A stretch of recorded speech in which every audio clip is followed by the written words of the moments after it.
Adil Rami's criticism of Yamal is genuinely unhinged. Chelsea to poach 2 Dutch stars, and could Thomas Muller actually join the world's greatest league? This is DMAC Daily. In this week's rendition of Washed Footballer Complains About Yamal, we got Adil Rami chirping. The 39-year-old retired footballer slash wannabe Twitch streamer has launched a furious tirade at the Spanish starboy. Rami claimed, "I can't stand him anymore," first pointing to a specific interaction with Ronaldo, where the teenager embraced Ronaldo but happened to face the other way during that split second. Like, I'm sorry, that's such a non-issue. Only the most unemployed Ronaldo stans would deem that as disrespectful. Do a basic Google search and you'll recognize Yamal has given nothing but praise to the Portuguese icon. But what Rami said next proved he is not voicing his opinions in good faith. Quote, "He walks around with his shorts down, wearing massive jewelry, acting like a superstar already. It all annoys me. Just wait, you son of a bee." Newsflash, Rami. Lamine Yamal is most definitely a superstar at this point. He's the most accomplished 18-year-old since Pele. You're delusional if you can't recognize this. In regard to him complaining about Yamal's shorts and jewelry, you're a grown man. Why do you care about Yamal's self-expression on and off the pitch? It's such a boomer perspective. Did you not learn from Van der Vaart? He voiced similar criticisms about Yamal and then got clowned on as the Spaniard cooked his national team. The final quote, I think, just proves Rami's being entirely disingenuous to Yamal when he says he takes the number 10 and he puts on big bling bling things with big diamonds. He thinks he's an American. It's annoying. Brother, if a footballer accessorizing and being awarded a jersey number irritates you, in the words of Michael Jordan, stop it.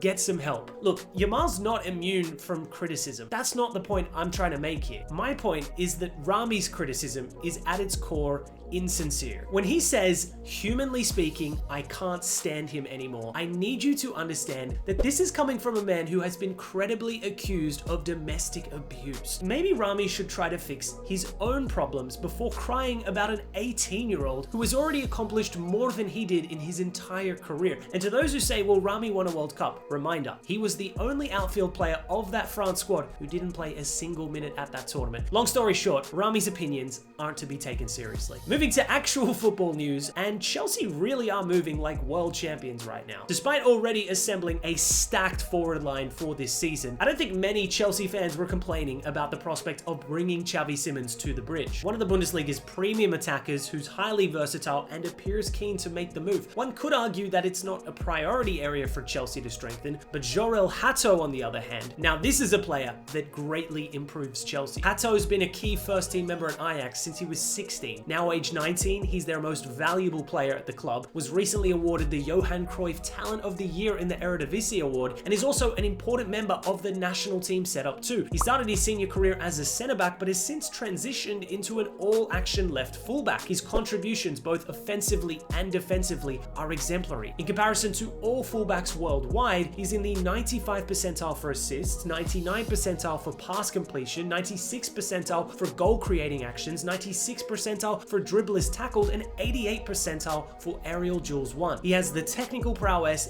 and physicality to compete in the Premier League. Don't get me wrong, Cucurella has been very good for the past 18 months, but Chelsea need an additional body in that left back role. For an estimated 40 million euros, that would be a fantastic price, especially considering the Blues are expected to sell Renato Vega for a similar fee. I can't believe I'm saying this, but Chelsea's ownership are now making consistent, sensible moves. Staying in transfer news, and according to Vince Rugari, one of Australia's best football journalists, my beloved Sydney FC are in talks to sign Thomas Muller. Yes, the icon of both Bayern Munich and Germany is on the lookout for a new club to close out his legendary career, with the Sky Blue looking to bring the Bavarian to Bondi. Now, a move to MLS still appears more likely, with Bayern's partner club LAFC the current favourites, but Sydney have made some big signings historically, most famously Del Piero back in 2012. Interesting to note, Sydney FC's coach Ufuk Talay recently spoke about the club's desire to bring in an attacking mid who thrives, quote, between the lines. Who better than the Raumdeuter GOAT himself? Another thing to consider is that Sydney FC already possess a former Bayern star in Douglas Costa, and their head of player management, Alexander Bamyohan, used to be a teammate of Muller. I tell you what, lads, I've seen enough. Deduct 10 points from Everton and Muller to Sydney FC. Here we go. Anyways, legends, that's all for today's DMAC Daily.